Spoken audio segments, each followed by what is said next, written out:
DYFI Mohanpur মহকুমা কমিটির সভাপতি সুব্রত গোপ এবং যুবকর্মী রতন সরকারের বিরুদ্ধে দায়ের হওয়া মামলা প্রত্যাহারের দাবিতে সোমবার লেম্বুছড়াস্থিত এসডিপিও মোহনপুরের কার্যালয়ে মিছিল করে ডেপুটেশন প্রদান করে সিপিআইএম এর মোহনপুর বিভাগীয় কমিটি।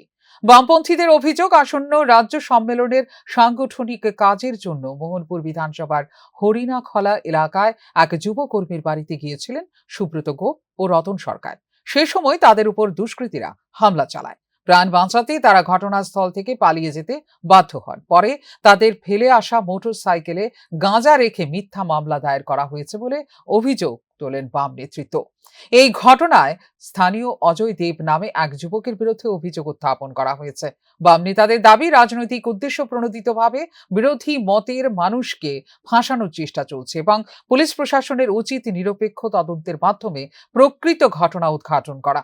ডেপুটেশন কর্মসূচিতে উপস্থিত ছিলেন ডিওয়াইএফআই মোহনপুর বিভাগীয় কমিটির সম্পাদক তথা বামুটিয়ার বিধায়ক নয়ন সরকার, সিপিআইএম মোহনপুর বিভাগীয় কমিটির সম্পাদক সুদীপ দেবনাথ, বামুটিয়া অঞ্চল কমিটির সম্পাদক পার্থ দাস সহ অন্যান্য নেতৃত্ব।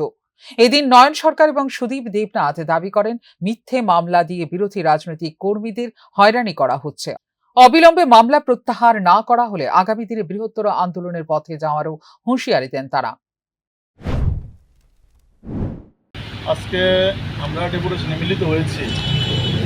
আমাদের আগামী 28 জুন আমাদের বিভাগীয় সম্মেলন ডিএফ এর মোহনপুর বিভাগীয় সম্মেলন অনুষ্ঠিত হবে। তার জন্য বিভিন্ন রকম প্রস্তুতি চলছে বিভিন্ন জায়গাতে। তো আমাদের সংগঠনের সভাপতি মোহনপুরের সুব্রত গোপ কালকে আমাদের একজন যুবকর্মীর বাড়িতে, বিবেক ঘোষ বাড়ি হরিণাখলা, তার বাড়িতে যায় কথা বলার জন্য। তার সাথে একজন ছিল। তো ওই সময় ওই এলাকার উচ্ছৃঙ্খল যুবক, বিশেষ করে ওই এলাকার অজয় দেবের নেতৃত্বে একটা দল চড়াও হয় তাদের উপর আক্রমণ করার জন্য। তখন সুব্রত গোপ কোনো রকমভাবে পালিয়ে বাড়িতে চলে যায় ওইদিকে জঙ্গল দিয়ে। তো তখন তার বাইকটা থেকে যায় যার বাড়িতে, বিবেক ঘোষের বাড়িতে সামনে রয়ে যায়। তখন আমরা বাইকটাকে উদ্ধার করার জন্য আমরা চেষ্টা করি বিভিন্ন রকমভাবে, কিন্তু আমরা দেখি আজকে সকালে খবর পাই যে সুব্রত গোপের নামে উল্টা একটা মামলা হয়েছে। তো টোটালি মিথ্যা মামলা সাজিয়ে দেওয়া হয়েছে। সে গিয়েছে সাংগঠনিক কাজ করতে, আর তাকেই উল্টা খারাপ একটা জিনিস দিয়ে, নেশা সামগ্রী দিয়ে তাকে মামলায় জড়িয়ে দেয় বলে আমরা খবর। তো এই যে মিথ্যা মামলা দেওয়া হয়েছে তার বিরুদ্ধে, সেই মামলা যেন প্রত্যাহার করা হয় এবং সেই কাজে যারা দোষী তাদেরকে যাতে চিহ্নিত করে এবং এই গাঁজা কোথা থেকে এলো সেটা যাতে চিহ্নিত করে বিচার করে, তার জন্য আমরা আজকে ডেপুটেশন এখানে মিলিত হয়েছি।